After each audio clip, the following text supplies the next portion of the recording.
NFL stars make millions playing football. Impossible! We're talking about players like Clinton Portis, buried under support payments, or Vince Young, who torched $35 million partying. These guys went bust over bad romances. Tyreek Hill touchdown! He cut his teeth playing for Oklahoma State before erupting onto the scene with the Kansas City Chiefs and later taking his talents to South Beach with the Dolphins. Hill's resume is stacked Super Bowl ring, perennial Pro Bowler, and a reputation as a defensive coordinator's worst nightmare. Sheeta says goodbye. He's even give a little wave here. Bye-bye. However, once the pads come off, his bank account is taking hits from a complex web of divorce proceedings and paternity suits involving 6 kids and 5 different mothers. For his 3 children with ex-fiancée, Crystal Espinal, he's shelling out roughly $14,000 every single month. Then there's the hush-hush settlement he reached with Brittany Lackner after she dragged him to court regarding support for their son. She argued that the $2,500 he offered was an insult, considering he was raking in a $30 million salary. Kimberly Baker also sued the receiver over their daughter, insisting the monthly stipend was peanuts compared to his actual net worth. Interestingly, Camille Valmont, another mother to one of his sons, breaks the mold by publicly praising him as a solid, present father. In early 2025, a judge dropped the hammer, ordering him to pay anywhere from $20,000 to $50,000 monthly in temporary support. And that's not all. Hill is on the hook for the mortgage, insurance premiums, and all utility bills. This covers their lavish $5.5 million condo in Miami, plus full health coverage for Vaccaro and their child. The court also mandated he cover her legal tab, exceeding $450,000. And buy her a brand new ride worth a cool $100,000. Despite his colossal NFL earnings, this avalanche of financial obligations is putting a serious dent in his fortune. Flipping the script, we look at the legendary Antonio Cromartie, who famously fathered 10 children across 8 different relationships before settling down. Cromartie was a shutdown cornerback, making his name patrolling the secondary for the San Diego Chargers, the Jets, and the Colts. Snapped up in the first round of the 2006 draft. He became a Pro Bowler and etched his name in history with a record-breaking 109-yard missed field goal return. Yet, while his athleticism earned him millions, his complicated personal life and child support roster absolutely devastated his savings. Before having 2 more kids with his wife Terica, Cromartie had already fathered 10 children with 8 separate women. Court records revealed he was paying roughly $3,500 monthly for each of those 8 kids, totaling a staggering $336,000 annually. The burden was so heavy that in 2010, the Jets front office had to front him $500,000 just so he could catch up on missed payments. By 2016, headlines broke that he had fallen behind again, and authorities actually issued a warrant for his arrest. To dodge a jail cell, Cromartie had to dip into his $3 million deal with the Colts to clear the debt immediately. Even after hanging up his cleats, the financial vice grip didn't loosen up. He filed a motion to slash payments for his eldest son, Alonzo, pleading that his post-NFL income was a shadow of his playing days' salary. Aside from the child support, Cromartie confessed that his own reckless spending habits as a rookie accelerated his financial collapse. He admitted to blowing through nearly $5 million in just his first 2 seasons on Flash. Jewelry, and the club scene. At his peak, his driveway was filled with multiple BMWs and customized Escalades, sinking up to $100,000 into each vehicle despite the looming bills. Between the massive family obligations and his spendthrift youth, Cromartie was left financially exposed. Finally, we have to talk about Terrell Owens, whose story might just be the wildest of the bunch. T.O. stands as one of the most dominant receivers to ever lace them up, boasting over 15,000 yards and 153 trips to the end zone. His electrifying play made him a superstar and filled his pockets with over $80 million throughout his career.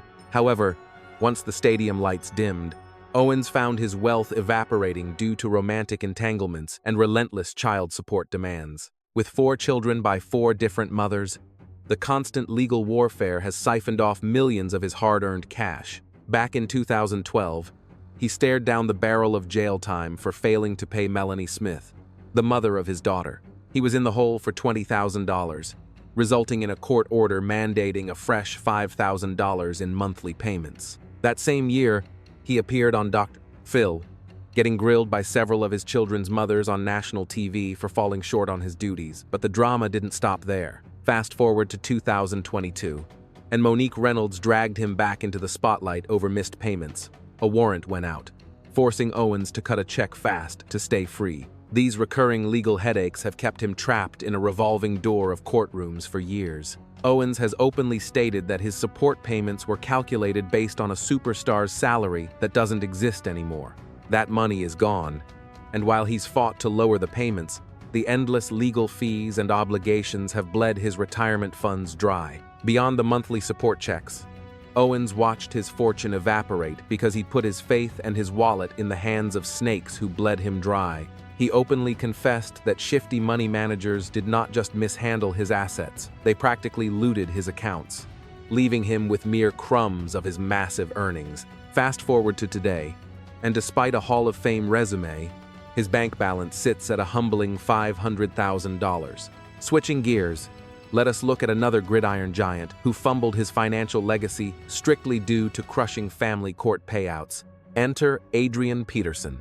This powerhouse rushed for more than $100 million in career salary, cementing his status as one of the most unstoppable backs to ever lace up cleats. Yet, once the helmet came off, his empire crumbled under an avalanche of custody wars, legal judgments, and skyrocketing liabilities.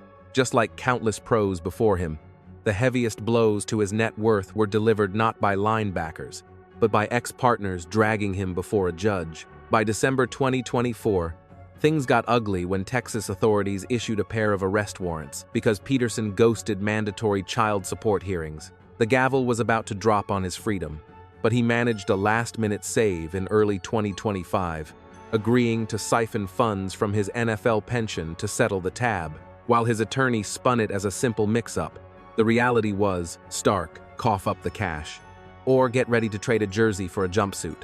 Truthfully, this was not his first rodeo. Rewind to 2013, when his ex, Erica Sion, slapped him with a lawsuit demanding over $50,000 for unpaid support, school fees, and travel costs.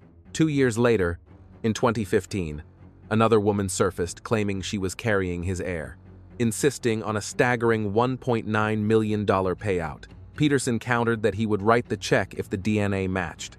But the headline served as yet another billboard, highlighting the fortune he was hemorrhaging in family court. The timing was absolutely brutal, considering that by 2024, Peterson was already submerged in a sea of red ink. A Texas judge had already commanded him to liquidate assets to satisfy a debt exceeding $12 million from a business loan that went south. It got so dire that his cherished MVP trophies and game-worn gear were nearly put on the auction block to satisfy creditors. So, how does a gridiron legend, a man who smashed through defensive lines like they were tissue paper, find himself dodging subpoenas and court dates? The tragic explanation mirrors the stories of far too many superstars who walked this path before him. A chaotic mix of multiple children with different mothers and disastrous spending habits left him gasping for air. Now, let us pivot to another pro who let his romantic entanglements destroy his bank account. Meet Travis Henry. Once a premier back, he racked up 3 seasons with over 1,200 yards and secured a fat $25 million deal from the Denver Broncos. However, away from the stadium, his lifestyle was a train wreck. Henry sired at least 11 kids with 10 separate women, planting the seeds for his total financial collapse. Before he even hit 30, the man was cutting checks to support 9 distinct households. During legal proceedings, his own attorney crunched the numbers and revealed an annual liability of roughly $170,000 just for child support. That figure did not even touch taxes or rent. It got so bad that a magistrate demanded he continue paying $3,000 monthly for a toddler, completely ignoring the fact that Henry's accounts were empty. After falling just $1,600 behind, the law caught up with him in Florida, throwing him in cuffs back in 2009. Henry did not hide the truth. He confessed that the sheer weight of his obligations was burying him. He alleged that several partners assured him they were on the pill, only to surprise him later with positive pregnancy tests. He bluntly stated, "I was an idiot to trust them," adding that he often felt like his NFL paycheck painted a target on his back, trapping him in fatherhood. Although the headlines touted that $25 million contract, he actually pocketed only about $6.7 million before the team cut him loose. Once the legal sharks started circling, Henry admitted defeat, saying, "I have lost everything in this mess I have gotten myself into," with a platoon of mothers dragging him through litigation simultaneously. His career earnings simply disintegrated. Travis Henry stands as the ultimate cautionary tale of an athlete decimated by romantic indiscretions and the suffocating child support judgments that followed. Next on the roster is a former pro who raked in an absolute fortune during his playing days. Yet, he blew it all on decisions so foolish they will make your head spin. Enter Rison. Rison was a beast at wide receiver, tearing it up for 12 seasons with 5 different squads, snagging a Super Bowl ring with the Packers, and landing 5 Pro Bowl nods, while he was cashing multi-million-dollar checks for his catches. His bank account was being siphoned dry by romantic drama and relentless child support demands. His track record with family court is extensive. Back in 2005, he actually sat in a cell for a month after coughing up a measly $10,000 toward a much larger debt. From 2008 to 2011, he skipped out on payments, totaling more than $300,000. By 2012, a judge slapped him with 5 years of probation and ordered him to pay back every cent of that $300,000 plus balance. Come 2013, the legal system tightened the leash, forcing him to fork over a minimum of $1,000 monthly just to chip away at the arrears. But the bleeding did not stop with those payments. In 2016, police issued another warrant for his arrest after he ghosted on payments and flunked a drug test, violating his probation, a charge he later admitted to in court. Fast forward to 2022, and authorities were hunting him down again for stiffing the support system and breaking the terms of his release. Rison's tangled web involved fathering children with several different partners. His habit of skipping checks resulted in a revolving door of jail time, probation officers, and endless legal skirmishes. The mothers were relentless in seeking what was owed, and the courts piled on restitution and interest, creating a financial anchor that dragged him to the bottom. It wasn't just the monthly payments for the kids that tanked him. Rison's high-flying way of living was the real nail in the coffin. The tabloids were full of stories about his fleet of luxury whips, dripping in diamonds, and shutting down clubs with a different woman every night. Even after a legendary run on the field, the toxic mix of multiple baby mamas, drowning in legal bills, and burning cash like it was nothing wiped out his entire NFL fortune. But wait, it gets worse. The way this next football icon torched his bank account left the whole sports world with their jaws on the floor. Enter Clinton Portis. This guy was an absolute beast of a running back, snatched up by the Denver Broncos in 2002 before tearing it up for Washington. The man raked in over $43 million across 9 seasons and made the Pro Bowl twice, cementing his status as a legend. Yet, for all that cash, a combination of romantic entanglements and heavy family obligations left him completely tapped out. Portis had a kid back in 2015 and was on the hook for $1,837 a month to support the child. He completely ghosted those payments. And by 2021, the debt had snowballed to over $147,000 in back pay. The courts didn't take it lightly, hitting him with enforcement actions in October 2019. And when he skipped his hearings in 2021, they slapped him with civil contempt. The judge issued an order for his arrest, stating he had to cough up $148,324 just to walk free. Things hit rock bottom in January 2022 when Portis got slapped with a 6-month federal prison sentence, followed by house arrest for this mess and other fraud charges. His battle with child support is a brutal reminder of how ignoring court orders can trade your jersey for a jumpsuit, no matter how famous you used to be.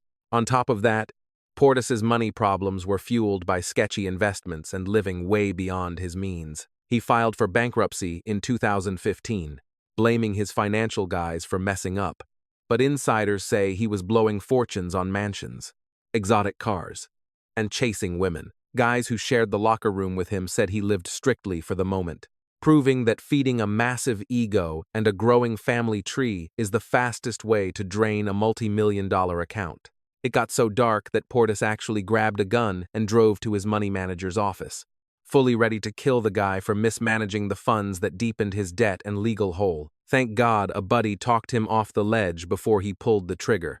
But even in retirement, the bills kept piling up. Word on the street was he owed his own mother $500,000, got taken for a ride in Ponzi schemes, and had to dump his properties for pennies on the dollar. Between the judge demanding child support and his own terrible money moves, the superstar ended up crashing in a tiny 2-bedroom apartment, scraping by with part-time radio gigs for the Redskins. If you think that's rough, buckle up, because this next player's saga is straight-up bizarre. Let's talk Vince Young. The Titans picked this Texas hero 3rd overall in 2006 after he practically single-handedly won the national championship. He pulled in over $35 million playing pro ball, but bad romance and zero math skills left him scraping the bottom of the barrel. The way Young burned through cash was the stuff of legend, and not in a good way. He was reportedly dropping $5,000 a week at the Cheesecake Factory, once running up a $15,000 tab in a single sitting. The guy was so paranoid about his privacy that he would buy out every single seat on a Southwest flight just to ride alone. Throw in some predatory loans, terrible business deals, and advisors who didn't have a clue. And his wealth vanished, forcing him into Chapter 11 bankruptcy by 2014. The court filings were tragic, showing assets of maybe $1 million against debts that could have been as high as $10 million. A massive chunk of his financial collapse came from trying to impress the women in his life. He bled his accounts dry, treating dates to the high life, buying extravagant gifts, and funding relationships he couldn't afford. Young confessed that he was an easy mark, handing out cash to anyone who asked and trusting sharks who definitely didn't have his back. He's been grinding to bounce back since the bankruptcy, getting into trucking and real estate and picking up broadcasting work to steady the ship. But the moral of the story is brutal. Vince Young went bust trying to play the hero for women. His total lack of discipline turned $35 million into dust. Now, let's switch gears to Chris McAlister, a guy so desperate he had to pawn his Super Bowl rings. Chris McAlister. This dude was a legit shutdown corner and 3-time Pro Bowler, looking set for life after the Ravens grabbed him 10th overall back in 1999. He inked a monster $55 million deal in 2004, grabbed a ring with Baltimore, and even snagged a second one with the Saints despite barely playing. Fast forward a few years, and McAlister was living a nightmare, completely broke. By 2009, he was out of the league and drowning in an $11,000 monthly child support bill for a marriage that barely lasted 13 months. Legal docs from 2011 painted a grim picture. The man had zero income and was crashing in his parents' spare room, relying on mom and dad just to eat and keep the lights on. He actually had to beg the judge to lower his payments because the NFL checks had stopped coming. It was a perfect storm of bad planning. He dumped cash into a Nissan dealership that went belly up, ending in a messy bankruptcy and a $2 million lawsuit that finished him off. By 2011, the bank auctioned off his home because he was drowning in a mortgage worth far more than the property itself. Desperate for cash, he pawned 3 of his Super Bowl rings, selling off the glittering symbols of a legacy he had lost. Reports suggest he was dodging payments, allegedly walking out on Marlene in 2009 after she refused to terminate her pregnancy. That choice left him legally on the hook for a daughter he had no intention of raising and no money to support. Then there's Dwayne Rudd, a player who got blindsided by bankruptcy in a way nobody saw coming. Rudd was a linebacker beast, suiting up for the Minnesota Vikings, Cleveland Browns, and Tampa Bay Buccaneers during his tour of duty. The man was a top-tier talent, snatched up in the first round of the 1997 NFL Draft. He cashed in on a productive career, setting the bar with 157 fumble return yards in 1998 alone. He still holds a share of the league record for returning loose balls for touchdowns, but his bank account took a hit his stats couldn't fix. After fathering a child with Stacey Wade, the courts hammered him with a monthly child support bill of $7,500, but he ghosted on the payments. And by 2009, Rudd was in the hole for over $540,000. A Nashville judge finally dropped the gavel, handing him a 5-year suspended sentence and garnishing 10% of his income. The crazy part is, Rudd didn't go broke because the paychecks stopped coming. In his prime, he pulled in $5 million a year, and even in retirement, he had $11,000 hitting his account every month. But ignoring his legal obligations to his child created a financial disaster he couldn't outrun. Switching gears, let's look at Luther Elliss, a defensive star whose wallet collapsed under the weight of 12 kids. Elliss was a defensive tackle who spent a decade grinding in the trenches for the Detroit Lions and Denver Broncos. He was a blue-chip prospect coming out of Utah, taken in the first round of the 1995 draft. He made the Pro Bowl in 1999 and 2000, dominating the line with 331 tackles and 29 sacks. At home, he and his wife Rebecca built a massive clan, eventually raising 12 children, 7 of whom were adopted. Even after banking nearly $11.6 million between 2000 and 2004, the math just didn't work out. He filed for Chapter 7 bankruptcy in 2009, crushed by bad investments and the skyrocketing cost of his large family. The balance sheet was a mess, showing $4.4 million in debt stacked against $18 million in illiquid assets and liabilities. Elliss owned his mistakes, admitting he blew fortunes on mansions that were way out of budget. He ignored warnings from his wife and advisors, dumping cash into businesses and lifestyle perks they couldn't afford. He bet big on .coms and real estate, signing personal guarantees that wiped out his savings when those ventures tanked. Court documents revealed the brutal truth. A family home bought with a $1.6 million mortgage would barely scrape up $800,000 in a sale, leaving them deep underwater. He wasn't a junkie or a gambler. He just tried too hard to give his wife and kids the world. That generosity backfired, leaving him broke, and relying on community charity just to keep the lights on. These days, Elliss is back on the grind, coaching football to rebuild what was lost. Finally, we have Dave Meggett, a player whose chaotic private life and bad decisions burned his fortune to ash. Meggett was a dual-threat weapon, a Super Bowl 25 champ who spent 10 seasons terrorizing defenses, mostly with the Giants. A 5th-round steal out of Towson in 1989. He played way bigger than his draft stock. He walked away as one of the best returners ever, racking up 14,000 all-purpose yards and 29 touchdowns. He added a second Pro Bowl nod in 1996, bouncing between the Patriots and the Jets later in his career. But earning over $10 million couldn't save him from the absolute disaster he created off the field. The root cause was simple math. He fathered 9 children with 8 different women, and the bills came due. Lawsuits started flying as early as 1991, with courts from Florida to New Jersey chasing him for money. Meggett either couldn't or wouldn't pay, and the constant legal battles bled his finances dry. He had to sell his Super Bowl ring and eventually took a city job where the government garnished his wages directly. It wasn't just money. His reputation imploded with arrests for assault and scandals involving escorts. A 1998 assault charge in Toronto was the final straw, forcing the Patriots to cut him loose immediately. The bad press and his erratic behavior made him radioactive, and teams refused to sign him. His career ended abruptly after a stint with the Jets, cutting off the NFL cash flow for good. Once the cleats came off, a mountain of unpaid support and legal debts buried him, dragging him straight into absolute bankruptcy. Desperate to keep his head above water, he was forced to auction off his most prized treasures just to survive. To make matters worse, the court snatched up nearly his entire paycheck before he could even spend a single dime. But the empty bank account was just the start. His life took a dark turn into serious crime, totally unrelated to the game. By 2010, the gavel dropped on a crushing 30-year sentence for burglary, locking him up in South Carolina until at least 2034. What is your take on this tragedy? Drop a line below, smash that like button, and subscribe to NFL Rivals for more wild stories.